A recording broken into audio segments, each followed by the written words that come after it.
There he is.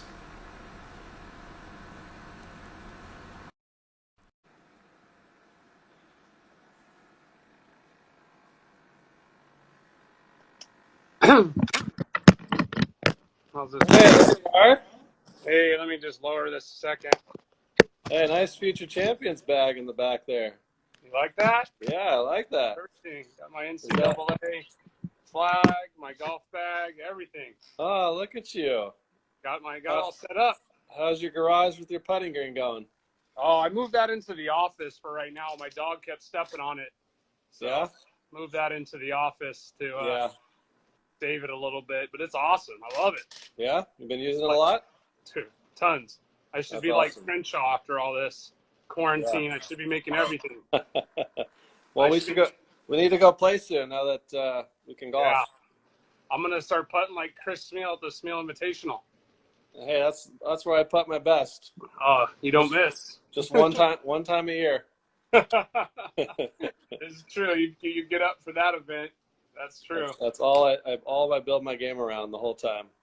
Hey, nothing Oh, wrong look, with that. Todd Sires is in here. Is he? Look at that. I was gonna tell him short par 4 flat bills. Right? I like it. It's good. Yeah, for sure. How's your day going? So far, so good. Gave a lesson here and new Nice. student from San Diego State, so that was really fun. Great kid. Great. And yeah, look forward to talking to you and Yeah. seeing what happens today. Yeah. Yeah, I didn't get to catch all of Lee yesterday, but I was wanting to watch all that. I love Lee Sanudo. Yeah, I'm finishing putting it on YouTube now, but it'll be up soon. He's so Nice. great. Yeah, he's awesome. Yeah. But So let's talk about you. okay. When did you start playing golf? I started playing golf kind of late. I didn't start playing golf till like summer of 12 turning 13. Summer of 12, turning 13. Okay. And Yeah, what'd you do before that? I played baseball. I love baseball. Still kind of like my first passion. I just grew up playing that from 6 to 13, Yeah. and just little league, pony, and just like right when I was turning 13, I just grabbed my dad's golf clubs for some weird reason. I couldn't tell you why today. It wasn't like a thing. I Yeah. just grabbed him and got hooked. Yeah. And so I It's just, fun. That's funny. That's 4 for 4 in interviews. Then everybody played baseball first. yeah, Yeah. I think back 30 years ago, that Little League baseball was that generation. You know, you played it. Golf wasn't the hip thing pre-Tiger Woods, you know. Nope. Do But you you're remember playing that? golf. Do you remember that period? Because I remember when I was my junior year in high school. We had to bring our golf bags on campus Yeah. when we had like away matches or whatever, and I was I hated bringing it on campus. But then, senior year, after Tiger hit the stage, golf was like super cool, and Yeah. it was a totally different experience. You know, walking on campus with my golf bag. I I remember vividly. I was in 8th grade at Stanley Middle School in University City, and my PE teacher, Mr. Flanagan, was a member at Bernardo Heights, and I had been playing only year now, and Yeah. that's when Tiger made his ace at TPC Scottsdale, Oh, there you go. and he got everybody in PE class to go into a room, and he put a VHS tape in and showed that hole in one and That's how nuts awesome. everybody went, Yeah. and you know, him and his wife were members of Bernardo Heights, and I remember him specifically because he wore like those different colored Converse every day. He had a different but he That's showed us awesome. that videotape of Tiger Yeah. making the. I was in 8th grade. Yeah. I mean, Yeah. that's one of the most exciting videos ever. The crowd Yeah. went so crazy for that. Right. Yeah. Yeah. So that's kind of like right in my beginning. I stopped playing baseball and started playing golf right before high school. Okay. Okay. And I grew up going to Tecolote because my baseball coach, my last year, 13 years old, was in Tecolote, and he was like the men's club champion at Tecolote, and he played high school golf against Craig Stadler. Yeah. So Wow. he got me a junior golf application, San Diego Junior Golf, filled it out, and I started playing a few, and I was pretty natural, pretty quick, and Yeah. I started playing with him at Tecolote. and that's where I kind of cut my teeth about a year or so before stadium opened. So this is about 94, 93? Yeah, 94. Yeah, 93, 94. Okay, so Yeah. you graduated high school in Oh 01? well. Yeah. 01, okay. Stadium opened what, 96? 95 or 6. Something like that. I think it was 95. Yeah, yeah. Yeah. No, I remember vividly when they opened and going down there. I transferred going from Tecolote Range at night to Stadium's Golf Center at night. Yeah. When was I was working in the shop then at that You time, were wasn't I? you were fixing the batting cages. I was You were fixing the batting cages. Yeah. I remember that vividly. Yeah. Elson was picking the balls up. You were fixing all the batting cages, Yep. going in there with your wrench and screw and fixing them all. Mr. Do It All. Yeah. Yeah. Been there a long time. Yeah. Vividly. So you practiced a lot. Did you play every day when you first started? My grandfather took me to Tecolote Range in the evening nights, during the week for school. So I just played. I hit a lot of balls at Tech at night, and then I came down to Stadium. I didn't play a ton of golf during the weekday growing up. It was mostly like a weekend thing. Yeah. Because daylight and time, and when you're 12 years old, you're not. I mean, I don't know. I just went to Tecolote in the evenings, hit balls, Stadium, and played on the weekends. I kind of. Yeah. It's weird. I didn't play like a ton of golf before I got into San Diego Junior Golf. Like I started kind of playing tournaments right away. I kind of learned playing tournaments. I learned to play golf. Yeah. I didn't have 2-3 years of just playing and learning the game before I got tournament ready. Yeah. So do you think, and what were you shooting? Do you remember what you were shooting when you first got started in these things? I remember my first score at Torrey North was my first 18-hole championship round. Because I just played Tecolote all the time. I shot 91. I basically shot bogey golf my first time on a championship course when I was 30. So good. Yeah, that's what I'm saying. I was kind of natural at it. I could hit it solid right away, like from the beginning. It was learning what club to hit where, what different kinds of chips, learning how to play golf. Yeah. Is what my next phase was. But from the beginning, I was naturally, contact was good. Yeah. That's pretty awesome. So you started playing tournaments, then when did you decide to get a coach? Did you have a coach? Yeah, I started, the first year Stadium opened, I started getting lessons from Mike Noakes, my first 15, 16 years old, and mostly through high school. I went to Mike Noakes down at Stadium, and I was going, once every 2 to 3 weeks or so. Mm-hmm. You didn't go every week. I mean, lessons were, for junior lessons back then, they were fairly inexpensive, Yep. And but I think I got once a month, maybe if I was lucky, twice a month, Yep. And just started doing that and playing San Diego Junior Golf, and then it wasn't until like freshman year of high school that I started playing a lot of social golf on the weekends or summertime. Yeah. I grew up going to like Admiral Baker on Saturdays with like Chandler Carr, Mark Hepler, Sean Wishmeyer. Oh, yeah. Awesome. I played a lot with them in high school. Then I played a lot in North County with like guys at Morgan Run and La Costa, Jason Gambonini, and Tyler Schmuckel, things like that. Just playing with guys. I wasn't a private country club kid. I was public golf. Yeah. I remember going solo with my dad and parking at Torrey Pines at 2 in the morning, 3 in the morning, getting in line to just get off as a single before 10, 11 o'clock in the morning. Yeah, that was like the best. A whole event. That was the best. Yeah. It was just such a cool experience just to even be awake enough to play golf after barely sleeping in your car or getting there so late. But it was so worth it. I started doing it so often that there was a couple guys that one guy was like a regular and he had a minivan and he would get there the night before and he was always like, if you want to come play with us, I'm here. We'll always have a time at such, and just show up at 6, 7, so I didn't have to sleep over, and I just show up. I got into a group of older guys. Yeah, that was the best deal for sure. I think a lot a lot of good players came out of San Diego because of that deal alone. For sure. It was just so hard to play too. Being back then, I mean, you've always, I think, been a pretty long hitter, I would guess. But I remember the ball didn't go far, foggy, cold, wet, just long par fours. Yeah, that Kikuyu has not changed. Yeah, a lot of short game early. You're not hitting greens early there. Yeah, for sure.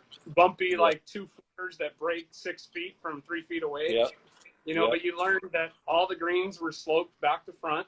Yep. And that's kind of the first place where I learned how to play to the correct side of the pin, especially there, because you could hit it in the middle of the green and leave yourself a slider. You know, right? If the pin was front right there on those greens, I went at the pin because if I missed it right, I had an uphill chip.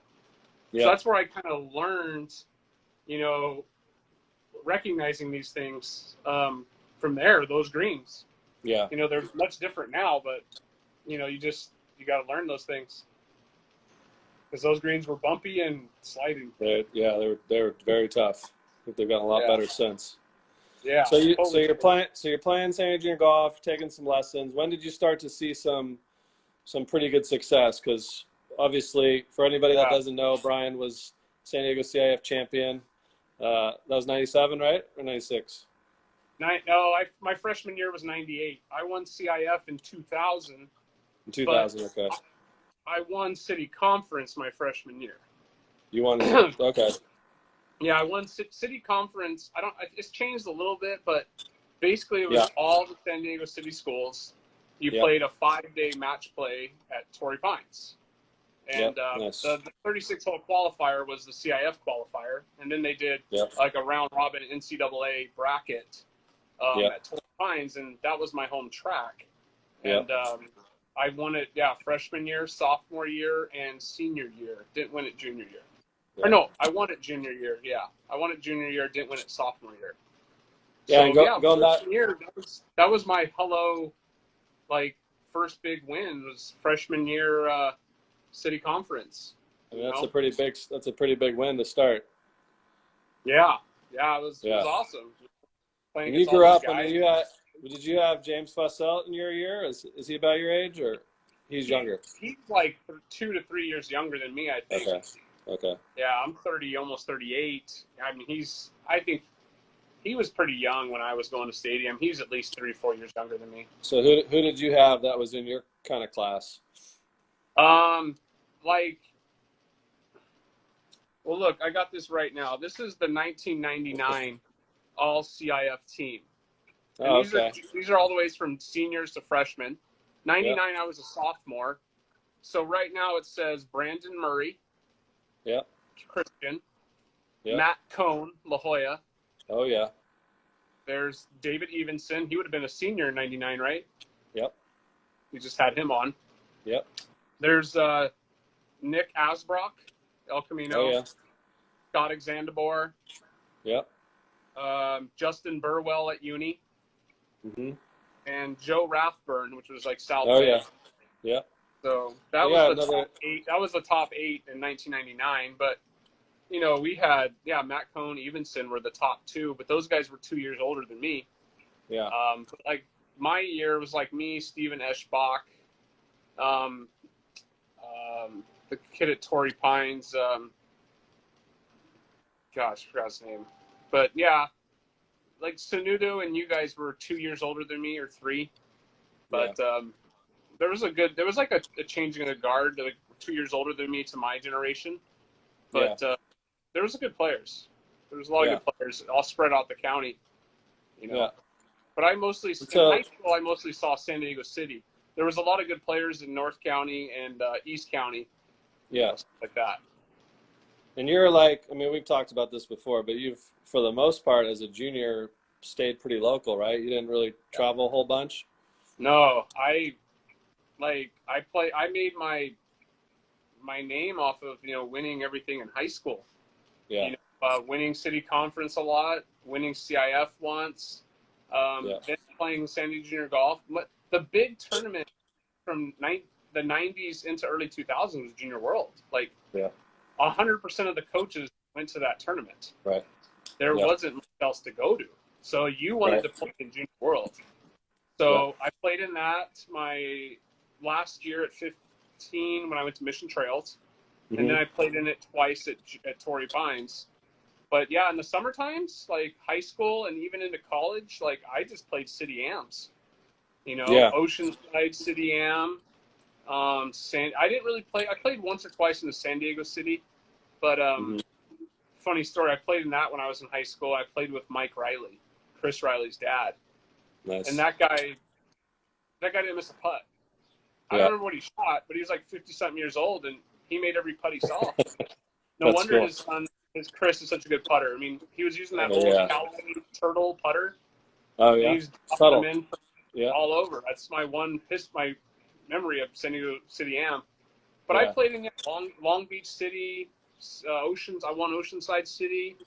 What else is there? There's mostly I just did City Amps, Yeah. and then the So big then, ones were, you know, I played in the Long Beach Open when I was freshman year of college. I qualified for that. That yeah, was cool. nice. You Big know, event. huh? That's a big event. Yeah, yeah. Yeah. Go to Rec Park and you play in a 1 day qualifier, and I shot 67 and I got in and I made the cut. I was, I think, the only am to make the cut that year. Yeah.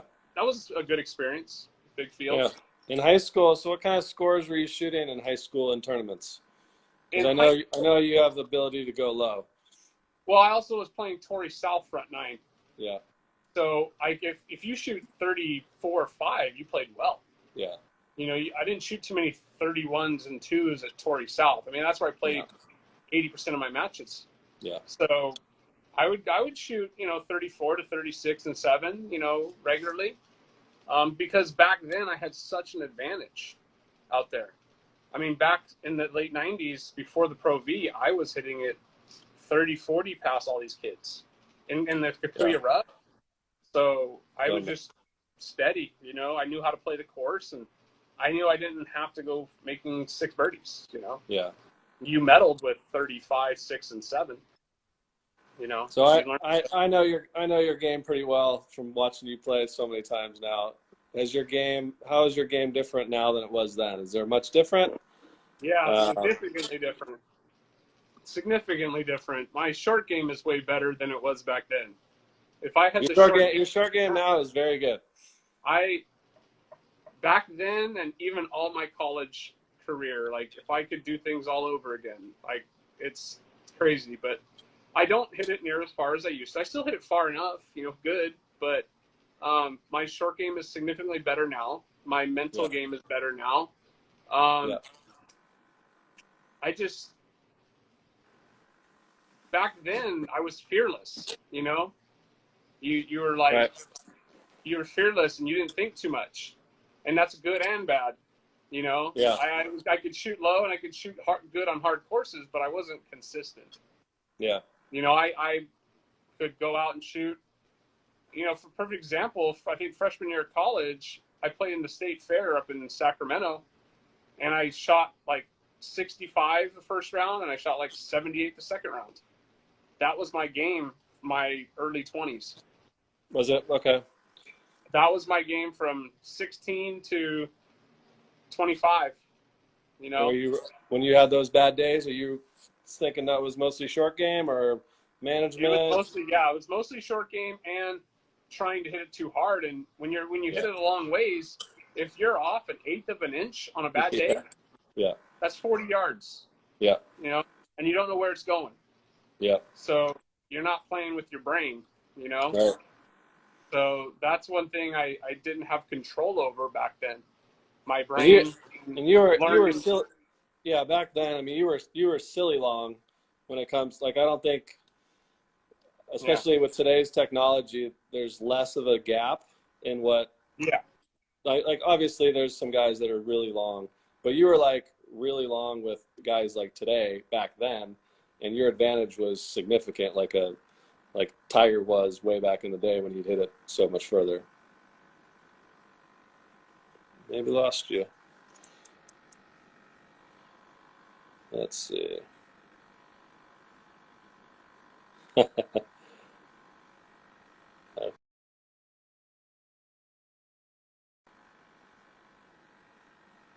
Maybe he'll come back in. What's up, Kevin? Yeah, when are you going to be a guest, buddy? I need a good lefty on here. Let's see if Brian comes back in. Let me give him a second to come back in. Hold on. I don't want to lose this thread. Let's see. BK, where are you? Oh, Casey Leonard. What's up, bud? I'm sure you're excited golf's back happening. Oh, thank you. They're kind of fun to do. I got nothing better to do. So many hours in the day. Yeah, where's BK? Come on, buddy.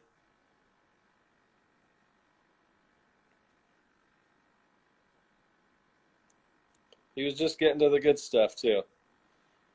My phone's on Do Not Disturb, so I couldn't get a hold of anybody. Somebody call him. Hey, Melody. All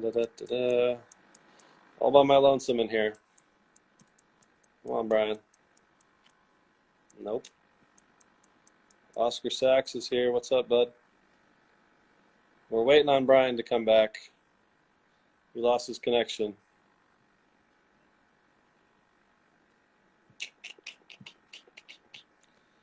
Well, I mean, I really want to get him back in here because he was an exceptional golfer. Very bright. Ridiculous short game now. Oh, he's back. A request to get back in, boy. Hey, Lance.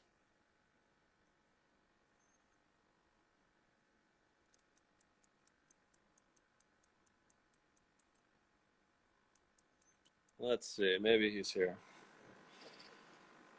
What to do? Sorry, everybody. I think he's back. Hey, there you are. So I'm in my garage doing this, and it says temperature on my phone too hot. Oh, yeah. Well, you should get out of the garage. Shut down. So Yeah. I was like, I just opened the door, but I don't know. Paul Spangler's here. Hey, Paul. Yeah. All right. So back to where we were here. Sorry about that, guys. Get these guys some info. So yeah, you were crazy long. Yeah. Longer than most people would probably even realize how crazy long that was. Huge advantage. Short game wasn't very good back then, but you're able to shoot low 60s when you had a good day. Yeah. Very impressive. What's your best advice for high school and junior kids nowadays? What do they need to do? You're around the place. You're watching kids play. Like, what do they need to do? If I could know now what I could take back then is, I see it every day too. People work on their swings too much. Like, that's the thing. We've talked about this before. You know how many players back when we played had funky golf swings, learned how to play golf and dig it out of the dirt and make par, make birdies. Like and a lot of it's with technology and things. And today's golfer, people don't know how to play golf. Right. They worry too much about how they're hitting it. Like Lee said, like nobody ever says, man, I don't need to work on my putting, Like everybody is so worried about the cosmetic makeup of the golf swing and what it looks like or what it's doing. The thing is score, man. People don't know how to score. And back then we did. Well, I didn't, but I saw a lot of people that did. I learned that in college. Like, we get into college a little bit, I'll dive into that. But what I try to teach my students now and kids that I grew up with, like, they need to, like, work 70% of their game on 125 yards and in. Yeah. Because especially me, if I would have known that, that's all I had. The only time you'd ever hit an 8-iron was in a par 5, I bet. You hit driver, lob wedge, and everything. I didn't know this then, but you literally use your 9-iron to your lob wedge like 70% of the round in your driver 3-wood. I hit driver on every hole. Now I never hardly hit driver. I only hit it occasionally. Yeah. I hit 3-wood so good now. You're much more strategic off the tee for sure. You lay back a lot more now. Yeah, kids don't like look at golf holes. They just look at yardage. Yeah. And they say, okay, I hit the driver, it'll get me into 100 yards and in. And it's like, you know what? You know how many times I've laid up and I'm 50 behind him with a 3-iron or 3-wood, and I make birdie with my 9-iron because the funny thing is that I didn't know this in college. I was hitting my driver so good, but I was hitting into my weakness. You know, and yeah, Yep. I can make par from 100 yards with the best of them. And not to skip ahead to college, we'll talk about that because I've lots. Yeah, you can get right into it anytime.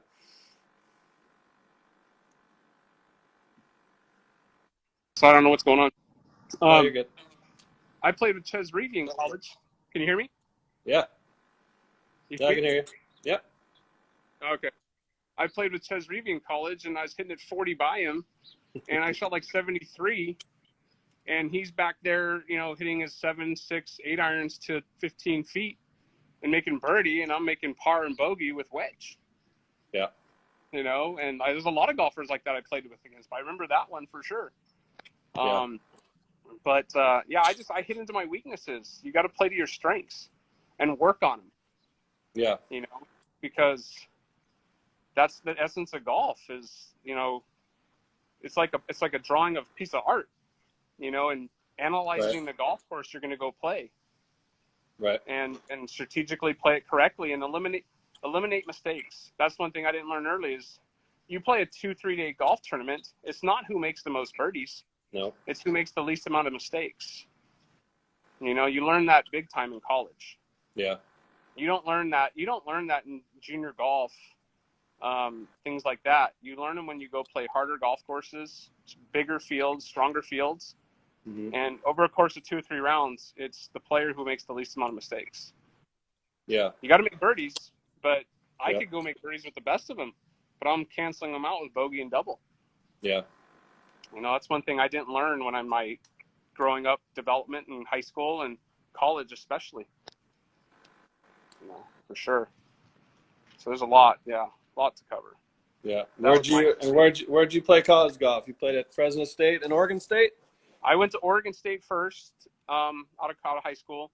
Played 3 years there, and I redshirted my first year. Played 2, and then I transferred and went to Fresno State to finish off my last 2 years. Okay. Yeah. How'd you do? And did okay.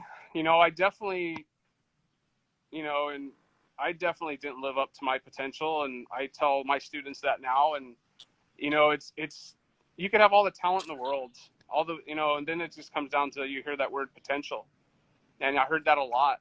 You know, and I know for sure I didn't live up to half of my potential or talents. You know, because college golf is a significant different thing than high school golf, especially even just tournament golf in your teens. Yeah. It's a different ball game, especially when you're playing top D1 golf tournaments. Yeah. You played the biggest tournaments. You were playing with all the good players too. I played with the Anthony Kims of the world. You know, Brock McKenzie was a stud back then. Ricky Barnes. You know, Ches Reavy, John Mallinger.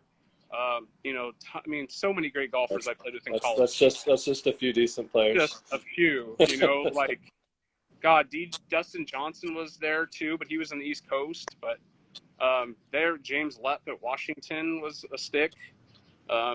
Tons of great golf. Yeah. But you know, I had some good tournaments here and there, but I was majorly inconsistent. Yeah. I got more consistent. When I went to Fresno State, I got a little bit more consistent. I was starting to learn how to play golf there. Yeah. Do you think maturity, as you've gotten older, you see things a little different than you did back then? For sure. Oh, I mean, for sure. I mean, I saw it not only through my lens of my experience, but I was watching and seeing other people's experiences and stuff. And going to 2 different schools, I also saw a difference in, like, philosophies of coaches. Yeah. You know, and philosophy of players. Yeah. Things like that. You know, I went to Oregon State and I played for Coach Watts, and there's no greater man that I've ever played for or talked with than him.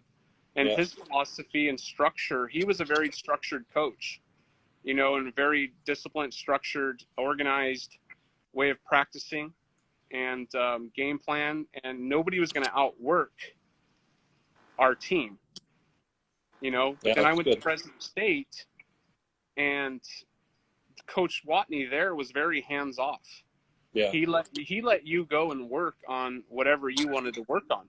He was like, we're going to be at these 3 courses on these 3 days. Go play. If you need me, I'll come out. You know, very different philosophies. Mm-hmm. And that was the big thing I saw. And I didn't have a problem with either one. They both were great. But I saw a lot of kids that came in from when after I was already playing, and they were like the hot young high school golfer going into college, and they didn't like the transition. Right. They didn't know what to expect. So I You mean, know? this is a daily thing in college golf, and the transition from high school to college golf, and Yes. being the stud on your high school team, and then coming in and being one of many at a school, and then throwing in a whole new philosophy on how you need to practice, and Yeah. it's only gonna go probably 50% good and 50% bad, because some like you would have been better with one coach versus another. Right. Yeah, Yeah. because my stubbornness and my ignorance and being young, and I went to Oregon State, and I mean honestly, like I said, me and Coach Spots, like I loved him to death as a person, but we butted Yeah. heads as a coach and player because I didn't think that I needed to be practicing everything that everyone else was practicing. I Sure. wanted to kind of do, and that was another thing. Like me, I knew how I played better is that I didn't need to get to a golf course 5 hours Right. to practice. Right. I like to get Right. there a half hour. But like I said, it's a different ball game in college. You're working as a team.